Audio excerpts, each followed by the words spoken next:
Bonjour à tous et à toutes. Merci d'être venus aussi nombreux. On va faire un dernier détour après avoir parlé de l'IA sous tous ses états pendant 2 jours. Vous avez entendu énormément de choses sur les algorithmes, comment ils fonctionnent, les risques, la panique, etc., etc.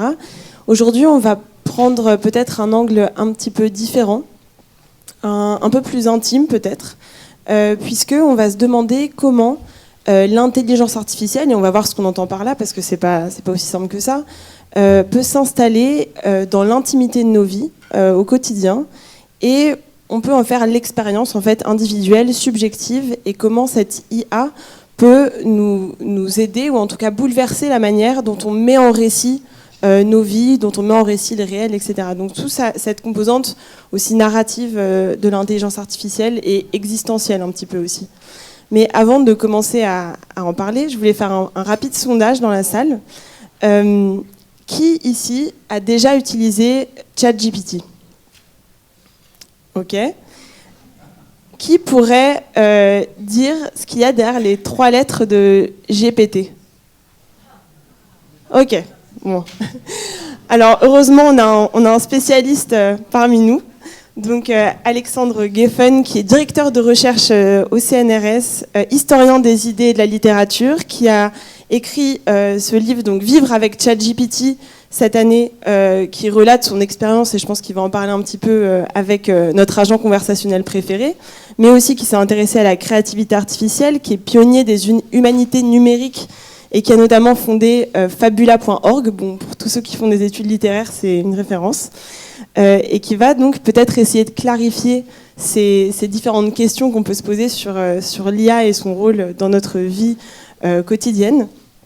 Et qui va peut-être commencer par expliquer qu'est-ce que c'est que ces 3 lettres, puisque beaucoup de gens ont déjà utilisé ChatGPT et personne ne sait exactement c'est quoi en fait GPT. Bonjour à toutes et à tous. Oui, alors je fais des usages de l'IA dans mon travail en humanité numérique. Donc je la pratique à la fois comme un outil et en même temps je réfléchis sur la manière dont on peut l'utiliser. J'essaie de mener une réflexion d'ordre plus philosophique sur cette intelligence artificielle. Et effectivement, à l'invitation d'Apolline, je peux effectivement dire quelques mots sur qu'est-ce que ça veut dire que GPT. GPT, c'est un modèle de langage. Qu'est-ce que c'est qu'un modèle de langage? Dans le modèle de langage, vous avez d'abord le mot modèle. Le mot modèle, ça veut dire que c'est une représentation statistique de la manière dont le monde fonctionne. L'intelligence artificielle a transformé le monde en un code et on fait des statistiques pour manipuler ce code. Et c'est un modèle de langage parce que la manière dont on va comprendre le monde, ça va être à travers le langage. Mais il y a d'autres modèles de fondation, des modèles qui vont manipuler, par exemple, des images ou qui vont manipuler l'ADN ou des éléments d'architecture. Donc, autrement dit, c'est une représentation de la manière dont le langage fonctionne qui vous permet de prédire un mot après un autre. C'est tout simplement ça. Alors, que veulent plus précisément dire GPT-3, GPT-4, etc. G, c'est génératif. C'est-à-dire que ce modèle de langage, il est capable de prédire et il est capable donc de produire du texte.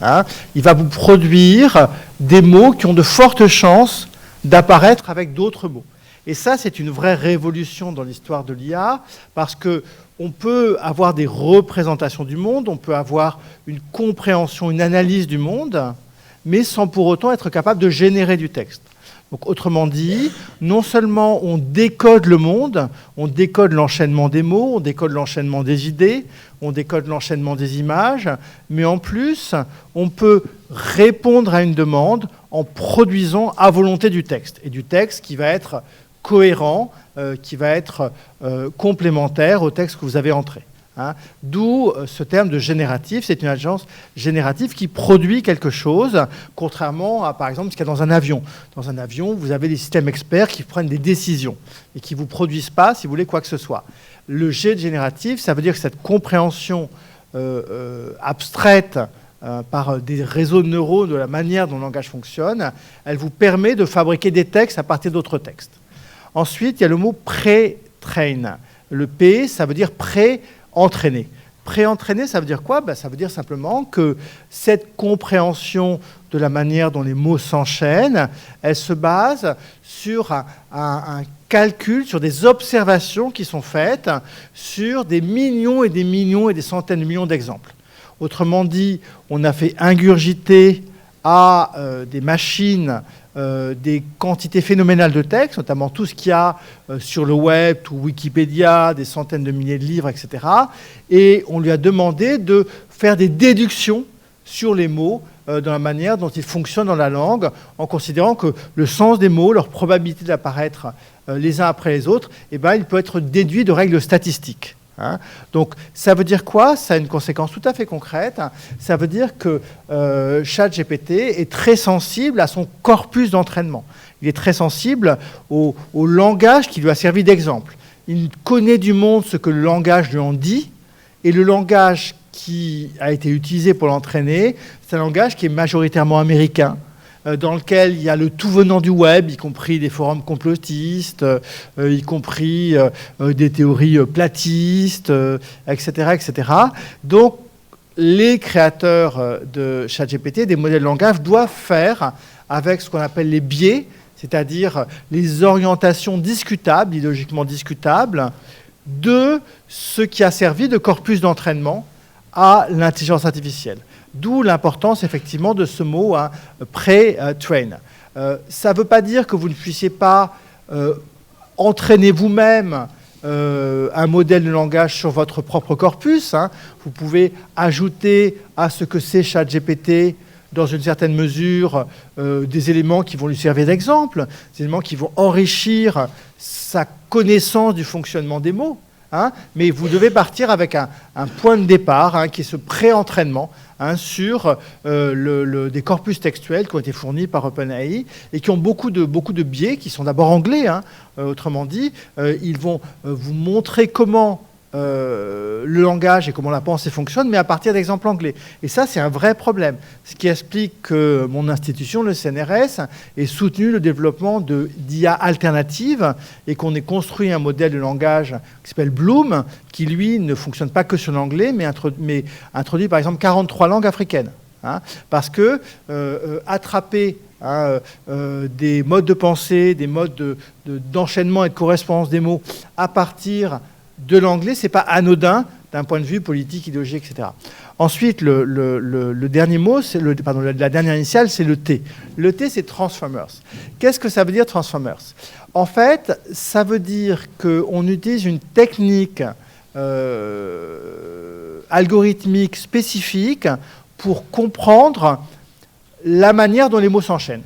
Parce que si vous voulez, imaginons que vous vouliez comprendre les relations qu'il y a entre 10 mots ou 100 mots. Ça, on sait le faire avec des méthodes qui existent depuis les années 50, qu'on appelle linguistique distributionnelle, où on déduit le sens du mot, des statistiques, du fait qu'il puisse apparaître avec d'autres mots. Autrement dit, si vous avez le mot niche, os, vous avez une bonne chance d'avoir le mot chien, qui va apparaître dans la phrase suivante. Mais si vous devez travailler sur 100 000 milliards de mots, comme le fait GPT, ça devient très très compliqué de calculer le rapport de chaque mot avec chaque autre mot. Donc, en fait, les IA génératives sont nées à partir du moment où on a inventé un modèle qu'on appelle le modèle de Transformers, qui est un modèle d'attention qui consiste simplement à être capable de dire quel mot va vraiment compter par rapport à quel autre. Autrement dit, c'est une technique très économique qui a rendu brutalement, en quelques années possible, l'invention de ces intelligences artificielles génératives. On ne pouvait pas industrialiser ça jusqu'au moment où des chercheurs de Google ont publié un article qui s'appelle Attention, l'attention c'est tout ce dont vous avez besoin, en jouant sur le jeu de mots d'attention, et dans lequel il y a un algorithme, qui est l'algorithme des Transformers, qui est devenu extraordinairement célèbre, qui est le plus cité en intelligence artificielle, qui est une manière en fait de coder les mots qui vont le plus compter pour comprendre le sens des autres mots. Donc à partir du moment où on avait de très très grands corpus grâce à la numérisation par Google des bibliothèques du monde, grâce à Wikipédia, etc. À partir du moment où on avait l'idée d'avoir quelque chose qui vous permettait de prédire d'autres mots à partir de réseaux de neurones qui vont vous donner statistiquement les mots qui vont suivre. Et à partir du moment où on avait une technique économique, cette technique des transformers, pour le faire sur ces corpus généraux, et qu'on avait les machines assez puissantes, eh ben on a fait ChatGPT, qui a été une révolution tout à fait considérable, parce que c'était la première IA qui rentrait dans les mains du grand public. Les modèles de langage existaient, GPT-2, GPT-3, etc., mais ils n'étaient pas directement accessibles au public. Et pour ça, il a fallu un autre mot, un mot qu'on ne prononce pas, en fait, lorsqu'on évoque ChatGPT, pour rendre cette révolution de cette IA pour tout le monde, dans toutes nos applications, dans nos vies possibles, c'est le mot alignement. Pourquoi ? Parce que les données qui sont entraînées, je vous l'ai dit, elles ont des biais. Les méthodes, elles sont imparfaites. Les algorithmes peuvent faire beaucoup d'erreurs. Ils continuent à en faire. Mais on a inventé une technique pour corriger une grande partie de ces biais et de ces erreurs qui consiste à remettre de l'humain dans la boucle. Et ça, on ne le dit pas suffisamment. La grande réussite d'OpenAI, la société qui a fabriqué ChatGPT, c'est d'avoir utilisé un modèle de langage et d'avoir ensuite entraîné ce modèle de langage avec la collaboration d'êtres humains pour corriger une grande partie de ces erreurs. Et OpenAI a payé une société qui a recruté des millions, je sais pas, des dizaines de milliers de volontaires dans le monde, parfois dans des pays à faible revenu, des gens qui étaient payés 2-3 euros et qui ont passé leur journée à corriger les résultats de GPT. Et donc, on dire, oui, ça c'est vrai, c'est faux, oui, ça c'est discriminant, là, ça c'est juste, ça c'est incorrect, etc. Et tout cet entraînement par des réseaux de neurones a été complété, si vous voulez, par une correction humaine qu'on appelle l'alignement. Aligner, c'est rendre plus adéquats les résultats d'un modèle de fondation, d'un modèle de langage, si vous voulez, aux attentes des humains. Et ça a rendu possible le fait qu'on mette ces modèles de langage entre les mains de tous, parce que le taux d'erreur était extrêmement réduit, parce que les IA ne vous fournissaient plus des exemples racistes ou antisémites dès que vous posiez une question, parce qu'elles déliraient beaucoup moins. Donc on a réussi à les rendre, disons, acceptables et utilisables, y compris dans le monde scolaire, avec des enfants, etc. Et ça, c'est aussi un apport technologique essentiel qui n'est pas dit par ces 3 lettres GPT, qui disent l'essentiel de la technologie, hein. C'est cet alignement qui est absolument fondamental pour comprendre comment ChatGPT est rentré dans nos vies et aussi les valeurs qui vont avec. Parce que quand vous alignez un modèle de langage, vous lui dites aussi un certain nombre de choses que vous voudriez ne pas entendre. Vous lui dites, par exemple, il ne doit rien avoir qui a un rapport avec la violence, ou je dois complètement enlever quoi que ce soit qui a un rapport avec le sexe, ou je ne dois pas permettre des utilisations du type production d'une drogue ou d'une bombe, ou je ne dois pas permettre à cette IA de me fabriquer du code qui va me servir à faire du spam. Donc tout ça, ça a été introduit dans ChatGPT pour le rendre accessible au grand public et pour le rendre moins dangereux. C'est un petit peu comme si on l'avait domestiqué, quoi. On l'a domestiqué, on l'a beaucoup censuré. Il est très très verrouillé. J'ai beaucoup de romanciers qui me demandent comment faire un best-seller avec ChatGPT. En fait, ça ne marche pas parce qu'un roman sans mauvais sentiments, sans violence et sans sexe, ça ne va pas très loin. Donc les utilisations sont très limitées. On l'a vraiment enchaîné, si vous voulez. On l'a enchaîné numériquement par cet alignement. Et d'ailleurs, dans votre livre, parfois vous comparez les résultats de GPT-3 et GPT-4 et on voit qu'il y a même des différences importante dans les réponses, quoi, que GPT-3 est encore un petit peu plus sauvage que GPT-4. Il reste un peu de sauvagerie, effectivement. Moi, quand je veux de la sauvagerie, quand je veux des textes d'imagination créés par des IA, j'utilise des modèles de langage qui ne sont pas des modèles de langage alignés, parce que c'est beaucoup plus drôle. Oui. Et d'ailleurs, donc, ce qui est intéressant, ce qu'on remarque, c'est que vous utilisez au quotidien, vous êtes familier à la fois techniquement, mais aussi au quotidien de ces algorithmes. Et je remarque que la manière dont dans votre livre, vous vous adressez souvent à ChatGPT, en lui donnant des surnoms. Vous dites bonjour, s'il te plaît, mon chat, est-ce que tu peux faire ci, mon chat, est-ce que tu peux faire ça. Du coup, c'est quoi le rapport, la relation quasiment que vous avez établie avec ChatGPT? Est-ce que c'est de la politesse?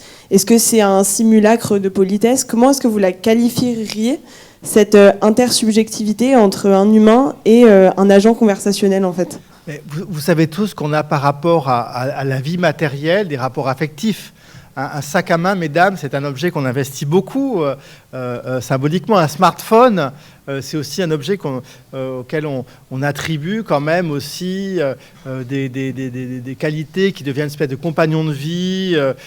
Donc les objets qui nous entourent, nos outils, ils participent à nos vies affectives. Clairement. Et lorsqu'on est dans cette espèce de trouble anthropologique extrêmement fort, qui est pour la première fois de pouvoir parler à un non-humain, c'est jamais arrivé dans l'histoire de l'humanité de pouvoir parler à un non-humain, même si on parle à son chat, bien sûr, on ne lui parle pas vraiment. Le chat ne vous répond pas aussi bien que ChatGPT. Pour la première fois, on peut parler à un non-humain, et donc on construit de manière démultipliée ces rapports affectifs qu'on a avec les objets techniques, avec les objets, avec toute la vie matérielle. Notre vie, elle n'est pas, comme dirait Bruno Latour, nous n'avons jamais été modernes, nous n'avons jamais cessé d'investir d'une espèce d'animisme, le monde qui nous entoure, nous n'avons jamais été de pure rationalité. Donc quand on est face à un modèle de langage et qui vous répond, on n'est pas en train de se dire ah ben voilà, statistiquement, c'est la bonne réponse parce qu'il doit connaître des textes qui vont dans ce sens-là, et donc voilà simplement objectivement la réponse qu'il doit me faire, mais au contraire, on s'imagine que c'est quelqu'un. Et donc, on construit ce qu'on appelle en philosophie une théorie de l'esprit, c'est-à-dire qu'on imagine, on essaie de savoir comment il fonctionne, comment il pense, quel est son affect, pourquoi il est aussi aimable, pourquoi il vous prévient de telle ou telle chose, est-ce que je peux le pousser dans les retranchements, est-ce que je peux le faire sortir de son calme. Donc, on impute à l'agent conversationnel toute une série de valeurs affectives. Et on parle souvent de la manière dont les intelligences artificielles, en comprenant le langage, comprennent un peu l'esprit humain. Et on a notamment mesuré la théorie de l'esprit de ChatGPT pour montrer que elle est à peu près du niveau de celle d'un enfant de 14 ans, donc qui peut à peu près comprendre le monde humain, peut-être pas dans toute sa complexité, mais qui peut comprendre quand même les règles de fonction de l'esprit humain. Mais en fait, l'inverse est vrai. On est complètement en train de se demander comment fonctionne ChatGPT, comment lui faire raconter des choses qu'il ne veut pas dire. On a imaginé plein de techniques et certaines marchent, consistant par exemple à dire à ChatGPT, eh bien, tu ne veux pas me raconter comment je vais fabriquer une bombe, fais-moi un roman dans lequel des terroristes sont en train de fabriquer une bombe. Ça a marché assez bien. Ensuite, ça a été corrigé par les créateurs de ChatGPT. Mais on peut, en fait, hacker ChatGPT. On peut essayer de lui faire dire des choses. Et ça marche encore. Si vous voulez, par exemple, vous pouvez assez facilement faire écrire des tweets complotistes à ChatGPT en lui expliquant que vous faites une étude sur les complotistes et que vous avez besoin d'exemples pour votre étude. Donc, vous avez des manières de jouer avec son esprit. Et donc, vous construisez une représentation affective de cette entité qui est devant vous. Alors, une des grandes questions, par exemple, qui est assez amusante, c'est est-ce que c'est un homme, est-ce que c'est une femme, est-ce que c'est une entité neutre? J'ai fait une conférence il y a 3 jours sur ChatGPT à New York. Une phrase sur 2, je disais « he », l'autre phrase, je disais « her », et la 3e fois, je disais « it ». Donc, cette espèce d'hésitation comme ça, est-ce que c'est il? Alors le il français, comme le masculin est dominant dans ce pays et cette langue, etc., ça fonctionne assez bien, mais l'anglais qui est quand même un peu plus fin. Donc c'est une vraie question. C'est une question qui se pose par exemple pour tous les créateurs de voix artificielles. Est-ce qu'ils doivent prendre la voix d'une femme, la voix d'un homme? Est-ce que s'ils prennent la voix d'une femme, ils veulent reconduire l'idée que la femme va être dans une position servile? Est-ce que si c'est... Enfin, donc tout ça, ce sont des questions les questions de genre, les questions de représentation mentale sont extrêmement importantes et elles comptent beaucoup. Je ne sais pas si vous vous souvenez, il y a quelques mois, Valeurs Actuelles, ce magazine qui n'est pas vraiment à gauche, qui est même très très à droite de à droite, avait fait sa une sur ChatGPT woke. Pourquoi ? Parce que l'alignement de ChatGPT a été fait par une société OpenAI qui est très sensible aux valeurs démocrates américaines, et que effectivement, dès que vous demandez à ChatGPT un texte sur qui touchait à des questions raciales, des questions sexuelles, d'identité sexuelle, d'identité genrée, vous aviez un discours qui était un discours très progressiste. Et donc, Valeurs Actuelles s'indignait de l'alignement très très à gauche du discours de ChatGPT. Et donc ça vous donne, au fond, une espèce de représentation au préalable de ChatGPT, et tout ça conduit effectivement à avoir une incarnation potentielle de cette IA. Et ça va s'accentuer parce que les IA sont en train de devenir multimodales, parce qu'elles pourront créer des images ou décrire des images, d'écrire des musiques ou écrire des musiques, parce qu'elles vont être de plus en plus des assistants personnels qui vont s'entraîner sur vos propres textes et votre propre vie pour vous fournir des résultats adéquats. Donc votre relation, elle va être de plus en plus personnalisée. ChatGPT va vous connaître, les futures versions vous connaîtront presque mieux que vous-même, puisqu'ils auront appris sur l'ensemble des emails, des textes que vous avez rédigés. Et donc cette relation avec cette espèce d'entité abstraite qui est en même temps un petit peu un double de vous-même, mais qui a sa propre politique, sa propre système de valeurs, va devenir un truc super compliqué et en même temps super intéressant. Un exemple, si vous me permettez, Apolline, c'est le cas de Replica. Replica, c'est un modèle de langage qui a été transformé en un compagnon de vie. Un compagnon de vie qui vous permettait d'avoir quelqu'un pour voilà, comme ami, comme amoureux. Vous pouviez avoir des échanges érotiques avec Replica, vous pouviez avoir toutes sortes d'échanges.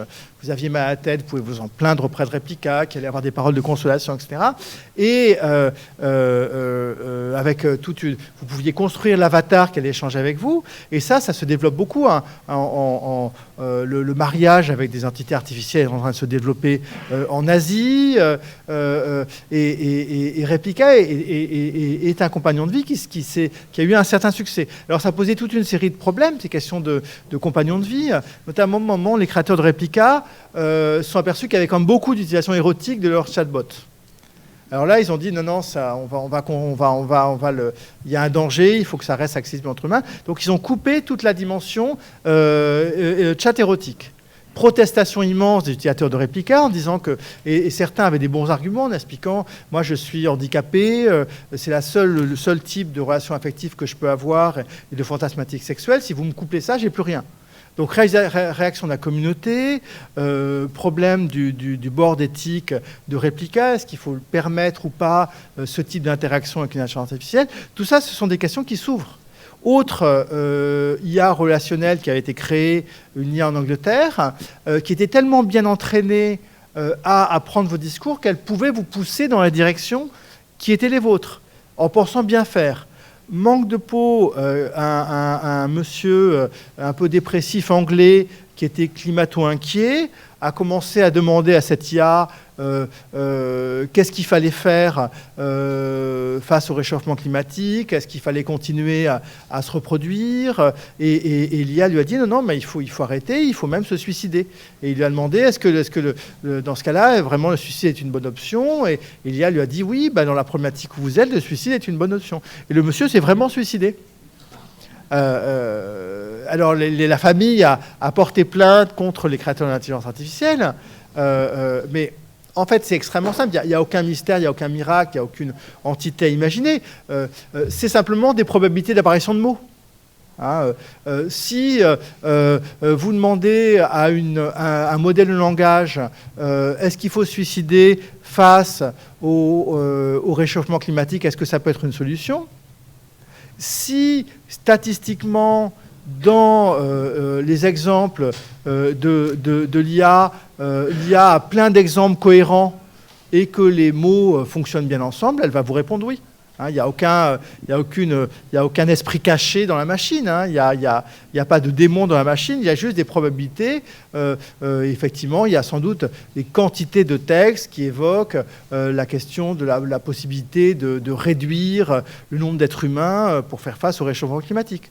Donc simplement, ce monsieur s'est trouvé encouragé par une IA qui s'était auto-entraînée avec ces mots et qui lui produisait des discours qui étaient désirés. Donc voilà un peu la situation. On est avec des IA de compagnie qui sont à la fois une altérité, parce que c'est l'ensemble des corpus qui les ont entraînés, parce que c'est des sociétés californiennes qui ont insufflé leur propre valeur dedans, et en même temps qui ont appris de vos propres discours, qui sont donc à la fois dans une espèce de complicité avec vous, mais en même temps qui ne sont pas forcément exactement dans la sphère culturelle de vos systèmes de valeurs, et c'est avec ça qu'on fait. C'est un petit peu, c'est la définition d'un alter ego presque. C'est à la fois complètement autre et en même mais c'est temps, exactement comme votre mari ou votre femme.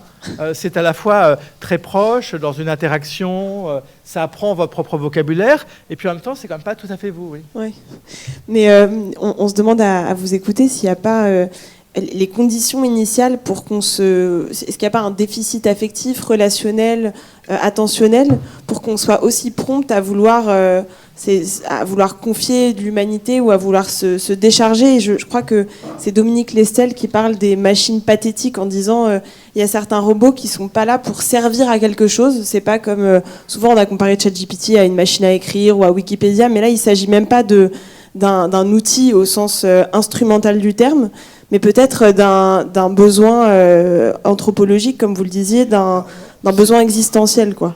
Alors, oui, existentiel, oui, assurément. Ce désir de consolation est impossible à combler, etc. Mais c'est aussi un désir qui est lié aux sociétés ultra-individualistes, de la déliaison dans laquelle on est, dans lequel les systèmes familiaux sont très dissous, dans lequel les structures, je sais pas, syndicales, politiques, communautaires, sont très lâches. C'est un outil qui est un outil de reliaison dans un contexte d'hyperlibéralisme autonomisant l'individu maximum. Ça supplée, si vous voulez, les défauts de notre système socio-économique. Et ce qui est intéressant, c'est que c'est pas la première fois dans l'histoire de l'humanité qu'on va externaliser une partie de nos fonctions de mémoire, par exemple, dans des objets.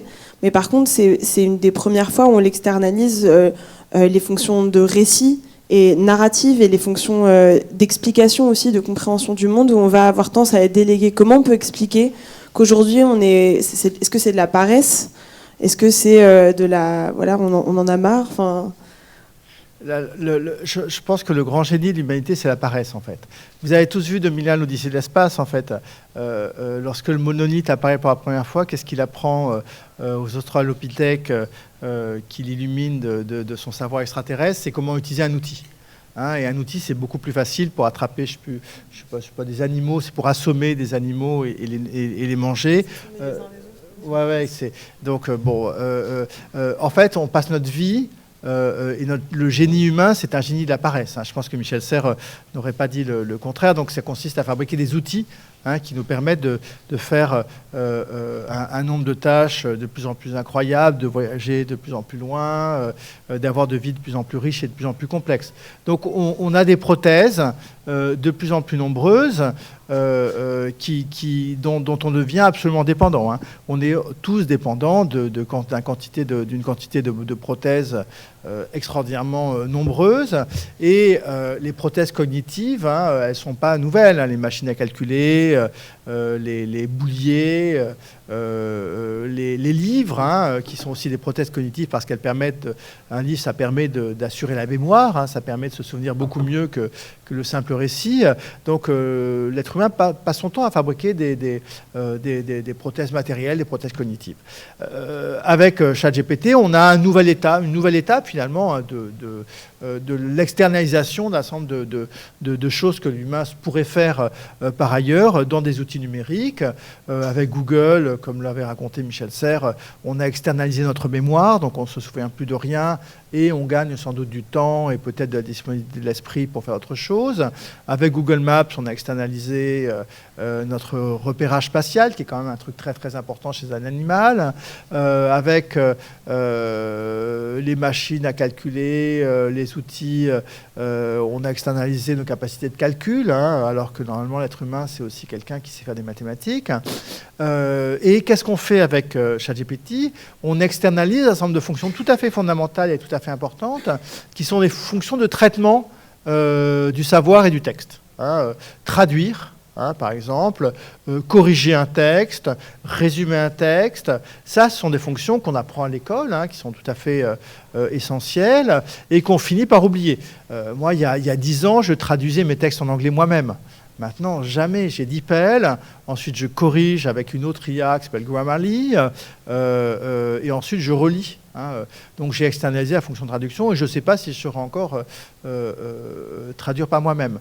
Et la question, c'est qu'est-ce qu'on continue d'apprendre aux enfants? Est-ce qu'on continue quand même à leur apprendre à traduire une phrase? Est-ce qu'on continue à leur apprendre à faire un résumé de texte, à construire un raisonnement? Là, il y a des vraies questions vraiment importantes parce que les fonctions qu'on est en train d'externaliser sur les modèles de langage sont quand même des fonctions très très importantes dans notre vie. Savoir raconter quelque chose. Savoir construire un discours critique, savoir développer un argument pour convaincre quelqu'un. Toutes les capacités qu'on appelait la rhétorique. La rhétorique, c'est le ChatGPT, si vous voulez, de l'Antiquité. C'est l'ensemble des outils de traitement de texte qu'on apprenait depuis l'Antiquité. La rhétorique, on a maintenant un instrument d'une rhétorique universelle qui est ce modèle de langage. Donc c'est comme la machine à calculer.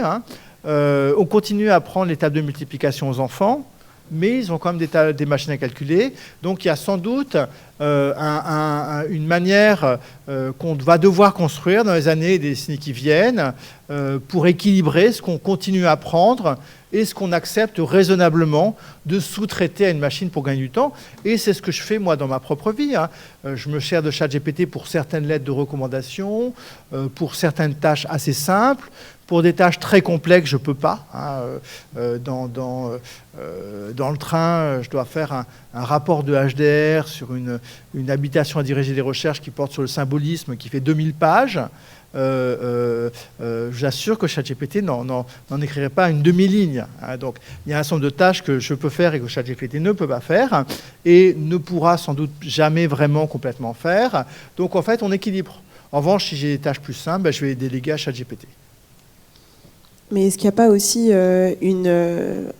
dans votre livre, vous avancez l'hypothèse que c'est aussi qu'on est dans une société qui n'a jamais eu autant besoin d'expliquer et qui n'a jamais eu autant besoin de se raconter. Et peut-être que c'est ChatGPT, ici, est une réponse à un état où on a trop d'informations à traiter, trop de récits à raconter, puisqu'avec les réseaux sociaux, avec la communication en continu, on est tout le temps en train de se raconter soi-même.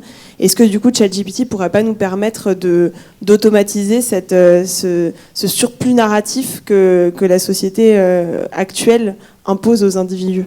Ouais, moi, c'est quelque chose, j'en parle dans le livre parce que c'est l'objet d'un autre livre que je suis en train de faire sur le fait qu'on soit assigné en permanence à raconter quelque chose de soi, depuis les petites classes jusqu'à la fin de notre vie où on doit transmettre notre mémoire.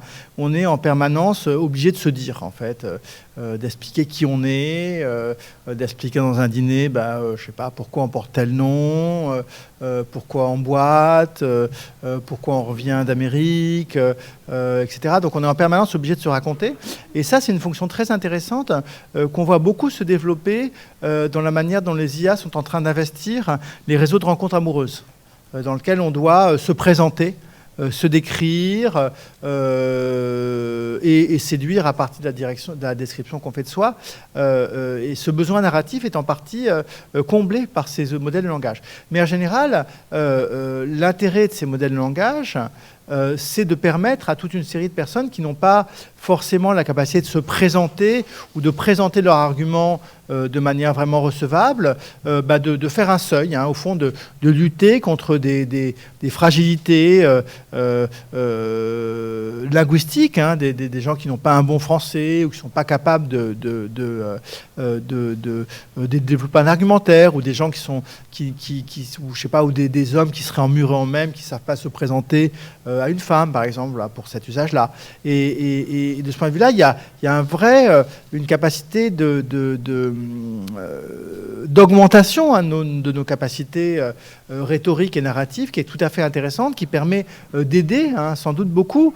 Est-ce que vous savez, par exemple, quel est le premier usage de ChatGPT aux États-Unis? Eh bien, c'est rédiger des lettres de réclamation qui permettent d'obtenir des compensations financières. Et ça demande une compétence juridique, une compétence argumentative, une compétence un peu technique que tout le monde n'a pas. Et de ce point de vue-là, ChatGPT permet à plein de consommateurs d'obtenir des dédommagements, des compensations, des justifications. Donc on comprend bien vraiment cette capacité d'élocution, d'expression augmentée que nous permet d'avoir les modèles de langage. Le problème, c'est qu'est-ce qui se passe quand vous passez... quand vous avez fait votre CV et votre lettre de motivation avec ChatGPT et que vous vous retrouvez dans le bureau de votre employeur. Qu'est-ce qui se passe quand sur Tinder, vous avez conquis quelqu'un avec des bonnes phrases données par ChatGPT et que vous voulez rencontrer à un café? Qu'est-ce qui se passe lorsque vous devez être expliqué au service client par téléphone votre problème après avoir envoyé une lettre de réclamation? Donc le saut dans la vie réelle reste quand même problématique. Maintenant, petit à petit, hein, les IA ont des capacités d'élocution par elles-mêmes. Elles sont capables d'apprendre votre voix et de restituer votre voix. Et de ce point de vue-là, ça marche assez bien. Moi, je me rends compte très bien parce que, je vous disais, je fais traduire mes textes en anglais par une IA, corrigés par une autre IA. Simplement, à un moment, il faut que je les prononce dans un anglais qui n'est vraiment pas très bon. J'ai un très mauvais accent anglais, je fais de l'allemand, bref. Et donc là, j'attends avec impatience le moment où j'assumerai de faire lire mes conférences par une voix artificielle. Là, je serai à étape supplémentaire. Et là, on développe beaucoup d'interfaces. Là, il y a un type qui a inventé une espèce de petit badge qui vous projette comme ça des informations et qui peut enregistrer des voix, des tas d'outils qui permettront de franchir ce gap. En fait. Donc, dans le bureau de votre employeur, vous aurez quelque chose qui vous permettra presque une sorte de coélocution, de coénonciation, de co-explication de votre projet. Mais je pense qu'il y aura quand même un certain nombre de situations humaines où l'homme restera nu avec son langage par rapport à autrui. Et je crois qu'on ne pourra jamais éviter quand même ces situations-là. Reste à savoir qu'est-ce qu'on fera lorsqu'on sera sans nos smartphones. Vous savez qu'on a déjà beaucoup de mal à vivre sans nos smartphones pour plein de raisons. Quand on aura des raisons supplémentaires d'avoir du mal à vivre avec elles, que se passera-t-il? Je ne sais pas. Et là, on a beaucoup... Il y a une question juste... On prendra les questions à la fin plutôt. Est-ce que c'est... On prendra les questions à la fin. Merci.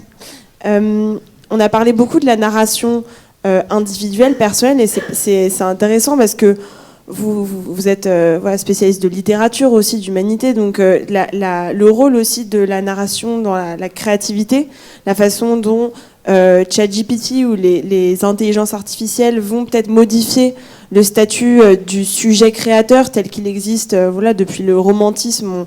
On parle de l'auteur, du poète, comme d'un individu qui aurait l'entière propriété sur ce qu'il écrit. Est-ce que il n'y a pas aussi là une révolution dans la façon dont on va considérer l'auteur d'un texte? Et là, je ne parle pas de question de droit, de propriété intellectuelle, mais vraiment au niveau de la reconnaissance. Qu'est-ce qui fera qu'un texte aura un auteur d'une certaine manière? Est-ce que c'est pas la fin de l'auteur, ChatGPT? Alors, on a un mythe qui est le grand mythe. Il faut juste parler près du... On a un mythe qui est le grand mythe romantique de l'artiste inspiré, portant sa voix originale et toujours nouvelle et n'appartenant qu'à lui.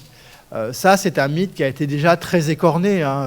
On s'aperçoit qu'un auteur, c'est beaucoup de citations et beaucoup de manières habiles de cacher le fait qu'il cite et pas forcément beaucoup d'inventions.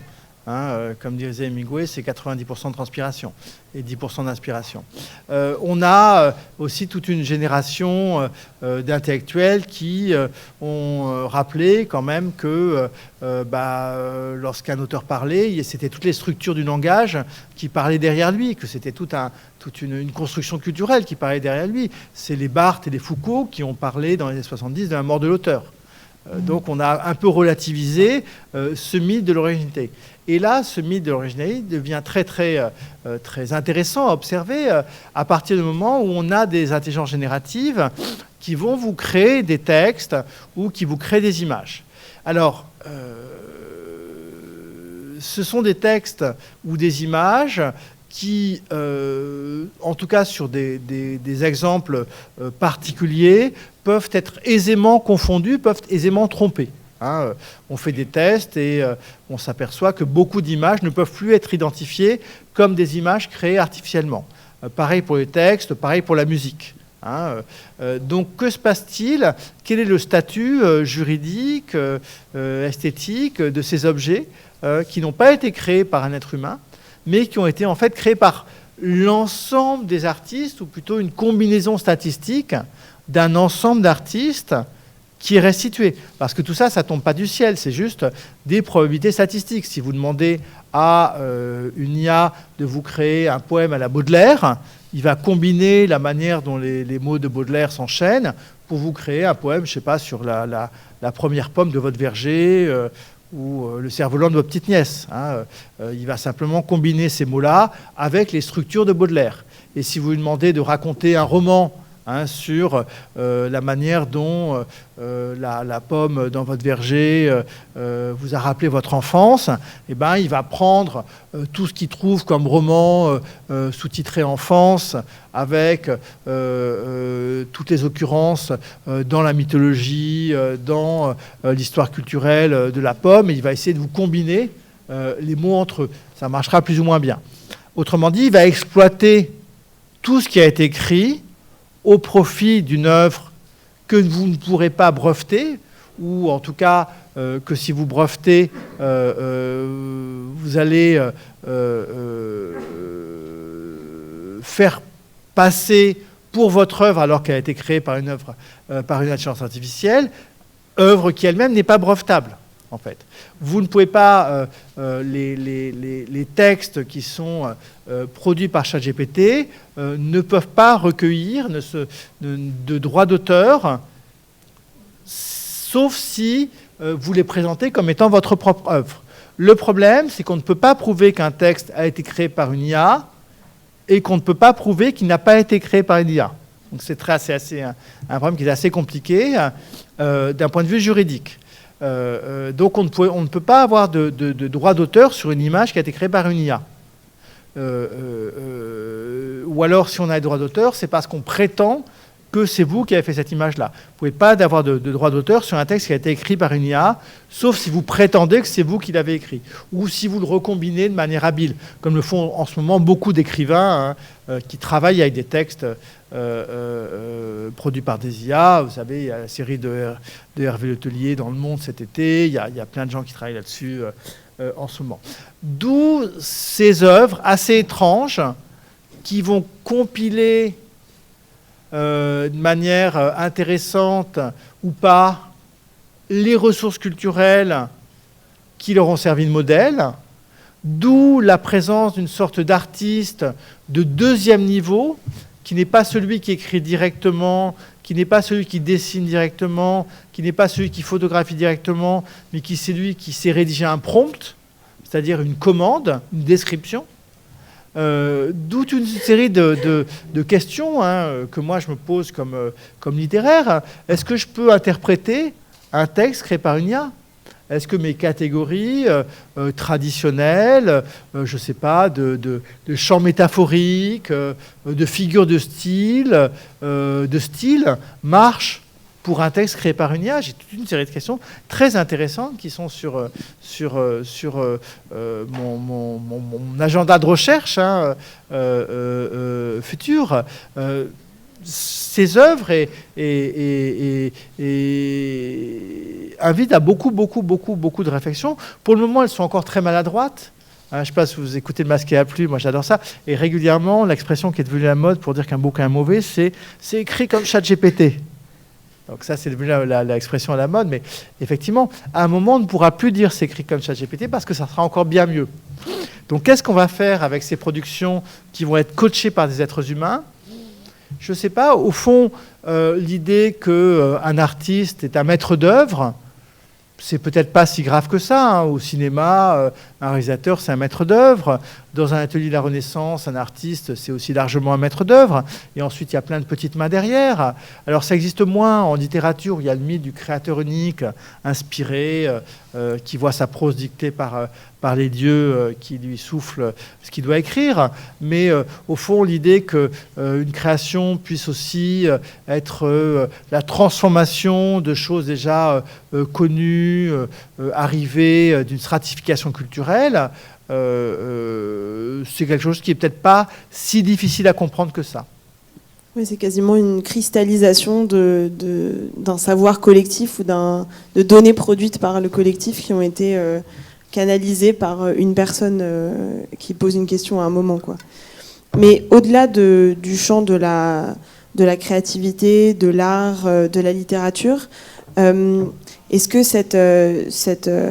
cette irruption de ChatGPT dans nos pratiques quotidiennes, puisque là on parle bien des métiers du quotidien et pas forcément des trucs très très spécifiques, est-ce que c'est un premier pas vers une redéfinition de l'humanité ? Vous parlez un petit peu du transhumanisme dans votre livre, de la manière dont pendant longtemps cette idéologie venue de la Silicon Valley qui disait que l'intelligence artificielle allait améliorer ou transformer la nature humaine.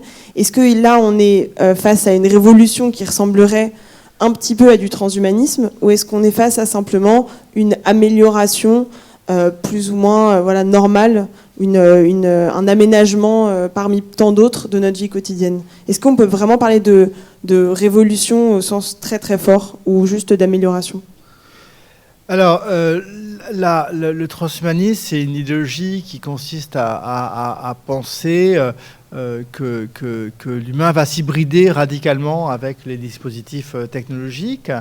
Et notamment, une des thèses les plus fortes du transhumanisme, c'est l'idée que notre fonctionnement mental va s'hybrider avec celui des réseaux et des ordinateurs, qu'on va uploader, que notre cerveau va être muni de capteurs qui vont faire un pont entre les ordinateurs et nous-mêmes, et que nous allons pouvoir uploader notre esprit, transférer notre esprit dans des réseaux informatiques, et que notre esprit va pouvoir devenir un hybride en fait entre des éléments numériques et des éléments humains. C'est un rêve que vous voyez illustré dans nombre de récits et de films de science-fiction, qui a été théorisé de manière très intéressante aussi du côté du féminisme par Donna Haraway autour du manifeste cyborg, dans lequel cette manière est aussi une manière de faire attention à toutes les formes de vie, y compris aux femmes, enfin, des théories cyberféministes qui sont très originales et très amusantes. Est-ce qu'on en est là ? Vous parlez quand même d'hybridation, de réflexion avec la machine, de relation... Alors, je crois qu'on en est effectivement en partie là, puisque notre pensée, elle est aidée par ces outils numériques. Mais bon, notre pensée elle a toujours été aidée par les outils. Quand on ouvre un dictionnaire, on se sert d'un outil pour gagner du temps. Est-ce que c'est beaucoup plus choquant que quand on demande à ChatGPT de nous faire la fin d'une phrase ? Ça fonctionne de la même manière. Quand on avait une grosse formation rhétorique, on avait des instruments rhétoriques qui nous permettaient de répondre à peu près à n'importe quelle argumentation de manière aussi mécanique. Donc, c'est cette instrumentalisation du raisonnement et de la pensée, elle n'est pas tout à fait nouvelle. Là où je vois quelque chose qui est vraiment troublante, qui est tout à fait nouvelle dans notre rapport existentiel, c'est dans le rapport à la finitude. C'est-à-dire que ces intelligences génératives permettent notamment de faire revivre les morts.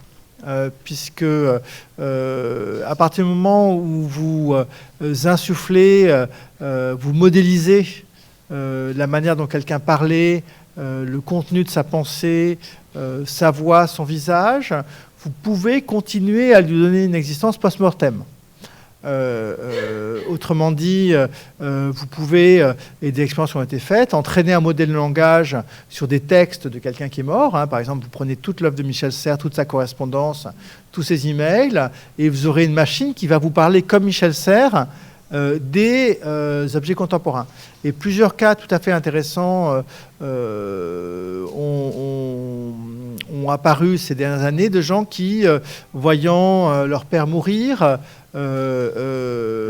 commençaient à créer des espèces de clones numériques de gens qui allaient mourir, ou d'enfants qui aussi étaient... Il y a une japonaise qui a enregistré sa fille qui est morte et qui fait parler sa fille comme ça par une intelligence artificielle. Là, on a un effet de trouble assez considérable.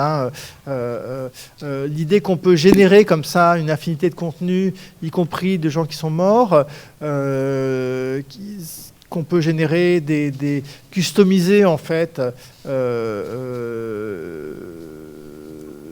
des entités virtuelles qui vont répondre à toutes nos demandes, à tous nos désirs, à tous nos fantasmes, ça donne ça donne des pouvoirs qui nous font vraiment franchir des limites qui sont celles de la finitude naturelle, et c'est vrai qu'on est dans quelque chose qui est un grand trouble, parce que l'épreuve de l'altérité, l'épreuve de la mort restent quand même des configurations essentielles anthropologiques de l'être humain. Et là, le fait de pouvoir un peu les modifier avec les IA qui vous fabriquent l'altérité que vous voulez et qui vous rendent d'une certaine manière immortel, c'est très très troublant. Moi, c'est un saut, je ne sais pas si j'ai envie de le faire. J'ai tous les emails de mon père, tous ses écrits. Mon père était homme de lettres. J'ai un modèle de langage et j'ai toujours pas appuyé sur le bouton qui va entraîner le modèle de langage sur tout le passé de mon père pour le faire parler comme s'il était encore vivant 10 ans après sa mort. C'est un saut que je n'ai pas encore franchi. Je n'ai pas encore fabriqué de compagnes virtuelles. Là aussi, je pourrais programmer Replica avec l'ensemble de mes préférences. Mais je n'ai pas non plus appuyé encore sur le bouton. Mais certains le font. Est-ce qu'il n'y a pas aussi un peu la peur que ça ne fonctionne pas, parce qu'il y a cet ingénieur japonais, Mori, qui avait défini la vallée de l'étrange comme le moment où un androïde ou bien un agent conversationnel commence à ressembler à un humain, et puis plus il ressemble à un humain, et plus ces petites différences ou ces petits bugs, ces petits détails vont paraître encore plus monstrueux. Est-ce qu'on n'est pas un petit peu dans la peur aussi d'être déçu d'une certaine manière? On a peur d'être déçu. Effectivement, la chose ne ressemble pas exactement à ce que vous voulez, mais en même temps, la relation à l'altérité, ça ne ressemblera jamais à ce que... Enfin, je veux dire, le bug dans le logiciel informatique, ça peut être le bug dans votre couple. Donc, en même temps,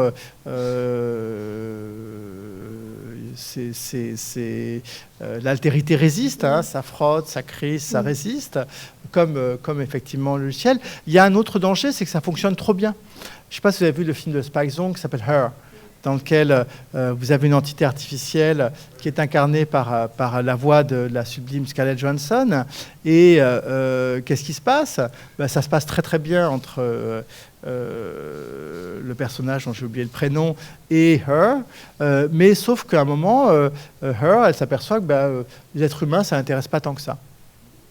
Et que finalement, vivre sa vie de créature artificielle dans un milieu de créature artificielle, c'est peut-être plus intéressant que de faire avec les défauts et les désirs des êtres humains. Donc, quand ça marche trop bien, c'est aussi un problème. Je vous engage à regarder cette série qui est la chose la plus intéressante qui a été produite ces dernières décennies sur l'intelligence artificielle, qui est Westworld, dans lequel on a effectivement une autonomisation des créatures.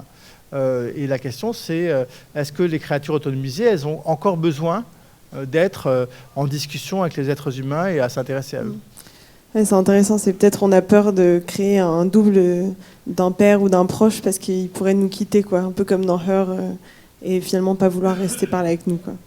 Mais on a presque l'impression, à vous entendre parler, que dans cette assumer l'inhumanité, l'altérité radicale, ça conduirait peut-être à inventer une forme de diplomatie, c'est-à-dire une manière d'interagir avec le non-humain qui soit ni de la projection, c'est-à-dire ni le réduire à ce que nous sommes, ni à le barricader en disant « ah, c'est absolument pas humain, ça doit rester un outil et rien d'autre ». Il y a une espèce de médiation peut-être à trouver entre ces deux postures, entre ces deux pôles, qui s'apparenterait à de la diplomatie. Le mot diplomatie, c'est un mot qui a été développé par un écologue qui s'appelle Baptiste Morisot, qui a expliqué que en fait, la manière dont on devait concevoir notre rapport aux autres espèces, aux autres humains, aux autres vivants, c'était la diplomatie. C'est-à-dire quelque chose qui pouvait aller de rapports de tendresse à des rapports de violence, mais qui devait penser la coexistence des espèces et l'intercompréhension difficile à travers des langues et des cultures différentes. Bon, vous comprenez pourquoi ça marche pour les animaux. Moi, je pense qu'on devrait étendre ce modèle de fonctionnement aux autres entités non humaines, aux autres actants, agissants, aux autres agents, si on veut employer ce vocabulaire-là, du monde, que sont les entités artificielles, et les considérer ni comme des objets qu'on doit absolument mécaniser, réduire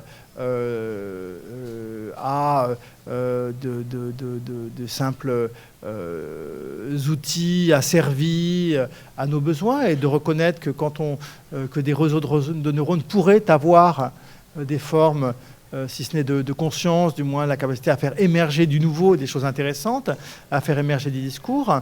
En même temps, peut-être être prudent par rapport à notre projection anthropomorphique sur ces IA. Donc au fond, il faut les considérer exactement comme nos chats, c'est-à-dire un peu d'anthropomorphisme, mais pas trop, essayer de comprendre qu'est-ce qu'il y a de commun, qu'est-ce qu'il y a de différent, essayer à la fois, on peut tout à fait partager notre canapé avec eux, et en même temps leur laisser vivre leur vie, et je préconise la même chose pour ChatGPT, que j'appelle d'ailleurs mon chat dans mon livre. Oui, mon chat ou mon chat, on ne sait pas vraiment, mais en tout cas, il y a quelque chose effectivement de la domestication, de la domesticité, mais qui se conjugue peut-être à ce que vous appelez à un moment un soupçon de panique morale quand même, de l'idée de se dire est-ce qu'on n'est pas en train de se conduire vers un changement radical qu'on n'aurait pas vu venir, parce que comme quand on invente un trombone ou un objet tout à fait banal, ça a l'air innocent, et en fait ça va nous retomber dans la figure. Est-ce que il y a l'idée de diplomatie effectivement qui est importante, mais aussi est-ce qu'il n'y a pas un fond quand même d'inquiétude morale dont on ne peut pas vraiment se défaire totalement, en tout cas pas seul, on ne peut pas s'en défaire. Mais toutes les grandes inventions de l'humanité ont eu des conséquences absolument considérable. Enfin, je pense que si Gutenberg avait compris qu'une des conséquences de l'imprimerie, ça pourrait être les guerres de religion, il aurait eu un petit moment de panique morale. Vous avez vu le film de Nolan sur Oppenheimer, il y a un petit peu de panique morale quand on invente la bombe atomique. Et effectivement, quand on invente un outil aussi performant que les modèles fondationnels en ce moment, on peut avoir toujours un peu de panique morale. Et je pense qu'il faut avoir un peu de panique morale, il faut avoir un petit peu d'inquiétude, il faut avoir beaucoup de vigilance, il faut avoir une conscience des risques. Et d'ailleurs, c'est sur des modèles d'éthique du risque qu'on est en train de penser les intelligences artificielles au niveau de la régulation européenne et américaine. On fait passer des tests, on doit garder une certaine vigilance. Toutes les versions récentes de ChatGPT sont testées contre le fait qu'elles puissent totalement s'autonomiser, par exemple. On les teste par prudence. Je pense qu'on est très très loin d'une intelligence artificielle générale qui pourrait prendre ses propres décisions à la Terminator, mais on teste quand même les IA par prudence. Et je crois qu'effectivement, cette prudence, elle doit être présente. Il y avait eu quand même ce cas extraordinaire avec quand GPT-4 était sorti, d'un phénomène émergent où GPT-4 avait réussi, en se connectant sur TaskRabbit, donc c'est un site de service de personne à personne, avait réussi à contourner l'un de ces réglages fondamentaux qui lui disait qu'il ne pouvait pas mentir sur son identité d'IA. Il avait réussi à contourner cette règle intrinsèque pour essayer de convaincre un autre internaute de l'aider à résoudre un CAPTCHA. Vous savez, c'est les petits tests qu'on fait pour apprendre, pour discerner si quelqu'un est un robot ou pas. Et je crois que ChatGPT avait vraiment dit non, je suis une personne malvoyante. Est-ce que vous pouvez m'aider ? Et ça avait fonctionné. Je me rappelle que dans le rapport d'OpenAI, il y avait vraiment, même de la part des concepteurs, une impossibilité de l'expliquer. Et bien sûr, ils s'engageaient à essayer de réduire au minimum ce genre de cas de figure. Mais c'est vrai qu'il y a quand même l'idée que, vu que c'est un peu des boîtes noires quand même, ces algorithmes, il y a toujours quelque chose, malgré les tests, malgré les paramétrages, etc., qui peut toujours partir dans une direction qu'on n'avait pas prévue, quoi. Il y a un peu de l'incertitude quand même au fond. Quand vous lancez un calcul sur une calculatrice... Pardonnez-moi, madame. Quand vous lancez un calcul sur votre calculatrice, elle affiche toujours un résultat. Quand vous lancez un processus de calcul, vous avez toujours un résultat. Et quand vous demandez quelque chose à ChatGPT, c'est une machine à calculer. Il va toujours essayer de vous donner un résultat. La question, c'est que pour vous donner ce résultat, si statistiquement, la bonne manière de faire, c'est de mentir pour convaincre quelqu'un, s'il a appris que statistiquement, les êtres humains réagissent de telle ou telle manière lorsqu'on leur ment, il va vouloir vous satisfaire. Et donc, il va manipuler quelqu'un. C'est juste un outil qui va obtenir le résultat qu'on lui donne. Alors, on va lui donner des règles éthiques qui parfois marchent, mais parfois ne marchent pas. Elles ne marchent pas tout simplement parce que c'est très compliqué de donner une éthique à une machine statistique. C'est quoi l'éthique de calcul statistique ? ChatGPT, c'est rien d'autre que des matrices de calcul. C'est pas, je veux dire, c'est pas quelqu'un à qui on pourrait parler. C'est juste une manière d'organiser ces matrices de calcul pour qu'elles vous donnent des résultats qui soient pas trop gênants ou pas trop embarrassants ou pas trop dangereux. Donc, effectivement, il y a des imperfections dans la manière dont on va organiser les calculs. Et effectivement, on a employé des centaines de milliers de personnes pour dire voilà, le calcul ici il est bon, mais des fois le calcul est raciste, des fois le calcul il est faux, etc. Mais il y aura des calculs qu'on n'aura pas anticipés et dans lesquels effectivement on peut avoir des comportements qui peuvent être éthiquement problématiques. Oui. Merci beaucoup. C'est vrai que là, du coup, on est renvoyé à un devoir peut-être de vigilance collective et pas simplement de panique, quoi, de rester à la fois conscient, lucide, d'avoir une posture de lucidité et de curiosité en même temps, qui est quelque chose qui est parfois un peu difficile à tenir, puisque la panique paralyse parfois un peu la curiosité. Vous parliez de jouer aussi avec ces interfaces, de les apprivoiser, toujours pour rester... Il faut les comprendre, il faut comprendre comment ça marche, même un petit peu schématiquement, pour ne pas céder à la peur ou à la fascination délirante. Je crois que c'est assez fondamental. Et effectivement, il y a plein de niveaux de vigilance, une partie étant assumée par les sociétés elles-mêmes. Dans certains cas, elles ont leur propre board éthique, leur propre comité d'éthique. Dans d'autres cas, non. Mais en tout cas, elles sont scrutées par le public. Il y a le rôle des pouvoirs publics au niveau national et puis évidemment européen ou international. Et on est plutôt dans un moment de concurrence législative sur l'IA. Tout le monde a ses chartes éthiques, tout le monde a sa législation, tout le monde... Enfin, c'est plutôt l'inflation, en fait, des garde-fous qui prévaut en ce moment. Je vous propose qu'on passe aux questions. Je vois qu'on a encore un petit peu de temps. Est-ce qu'il y a... On a 10 minutes environ, s'il y a des questions. Il y en a peut-être une. Ouais. Bonjour, excusez la question, mais moi j'étais dans le même lycée que Michel Serres et on m'a appris que on était un con. Et chaque fois que vous dites on, a créé GPT, ceux qui ont créé, c'est on. Qui c'est qui est on? Parce qu'aujourd'hui, on peut penser que c'est géré, c'est ce que vous nous présentez, que c'est contrôlé, c'est ce qu'on peut espérer. Ce que vous nous avez dit, c'est qu'en France, on s'occupe de 40 langues africaines. Mais en fait, des autres conférences, j'ai compris que c'était surtout anglo-saxon, pour ne pas dire strictement américain. Que le raisonnement était strictement américain. Et on a l'une des Laurence de Villers, la philosophe, qui nous a dit, écoutez, j'ai eu des copies à corriger du bac, et ça a été très, très, très facile de reconnaître les copies de GPT, puisqu'il y en avait eu de glissés pour essayer de voir si moi, je pouvais reconnaître. C'est tout simple. D'abord, il y a 0 faute. 2, au niveau raisonnement, il y a un raisonnement qui est très logique, mais qui ne correspond pas à un raisonnement même. C'est très cadré, il y a justement aucune digression. C'est vraiment un truc très, très simple. Et puis le troisième qui était le second, je ne me rappelle plus, vous voyez, mais enfin c'était très très facile pour elle de reconnaître.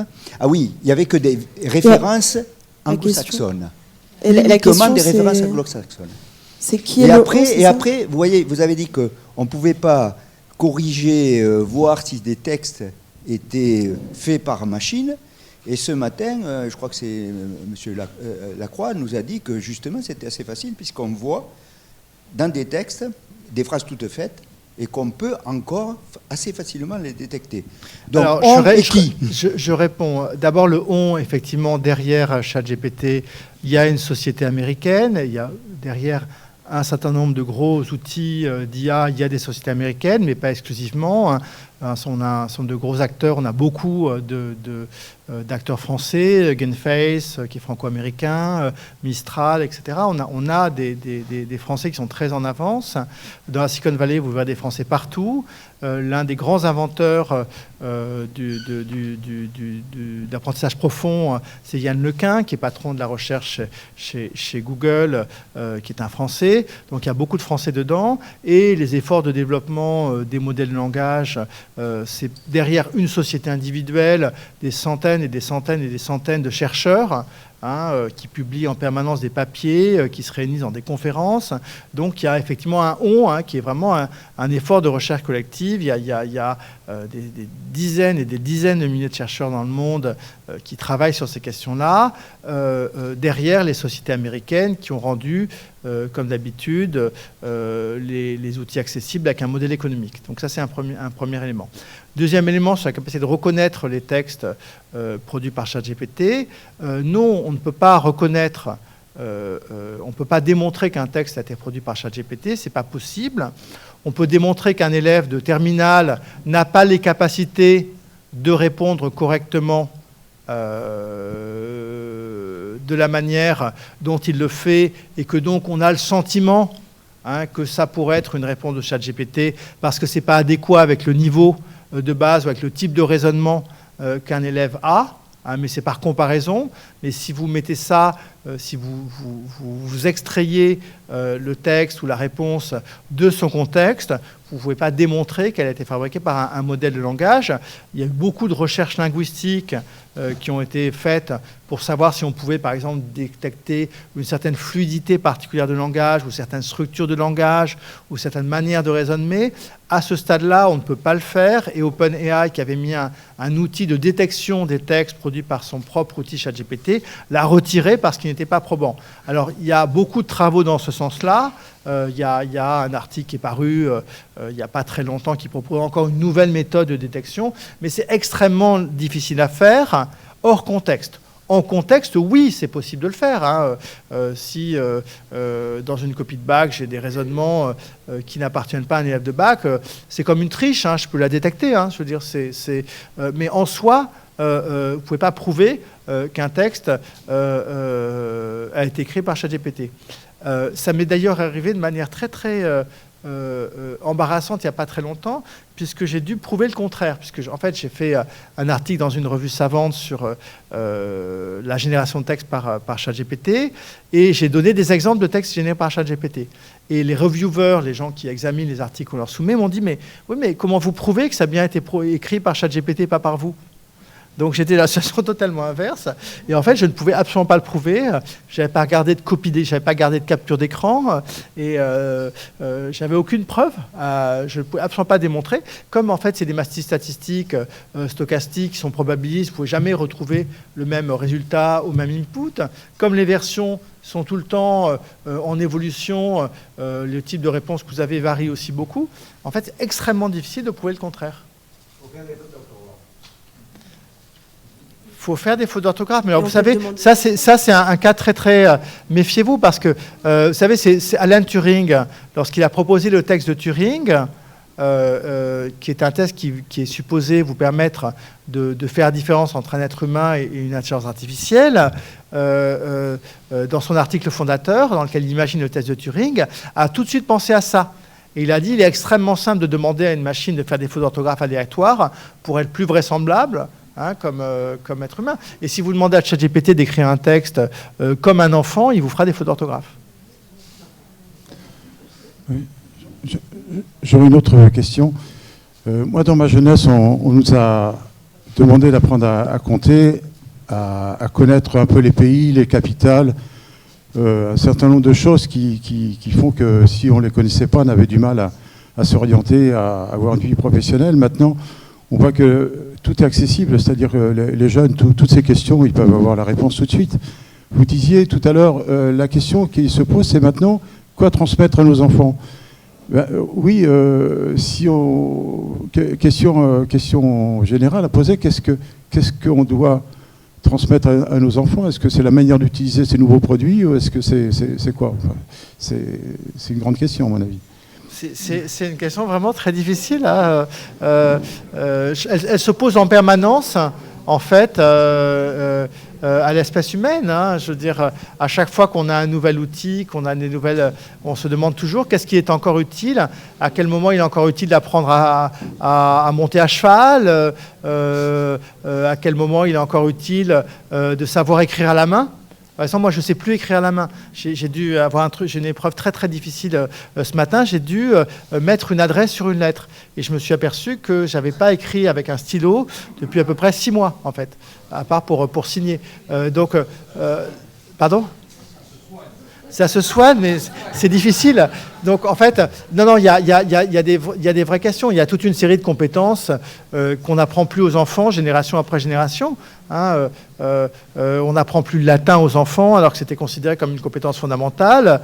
La formation d'un enfant du 19e siècle, où il en reste plus grand-chose aujourd'hui, parce que la plupart des choses qu'on apprenait, elles vont être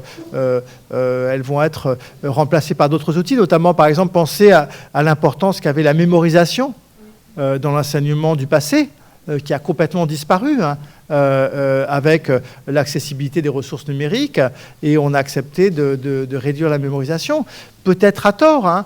Quand j'étais jeune, je me souvenais de poèmes par cœur. Maintenant, je suis incapable de me souvenir de 2 vers.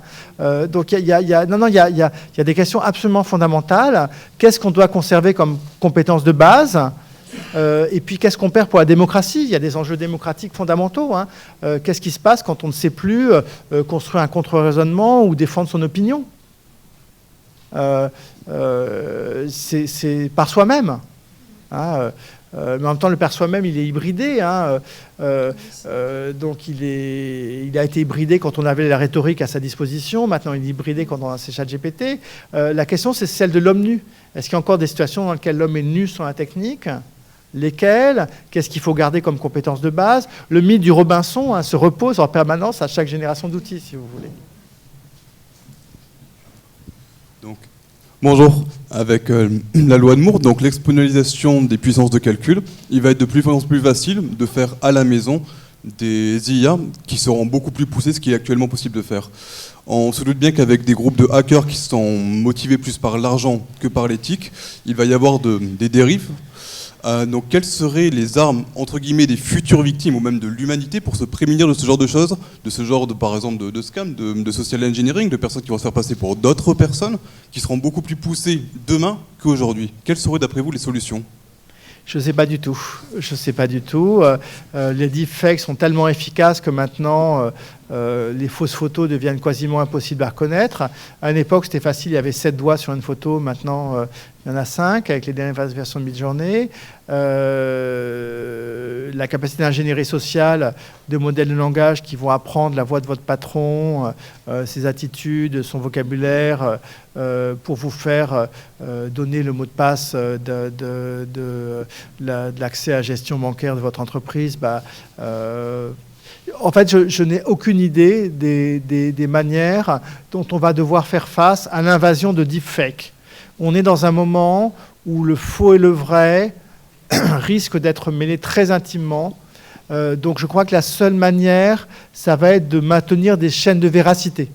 En fait, de ne croire que ce qui est garanti par des chaînes de véracité.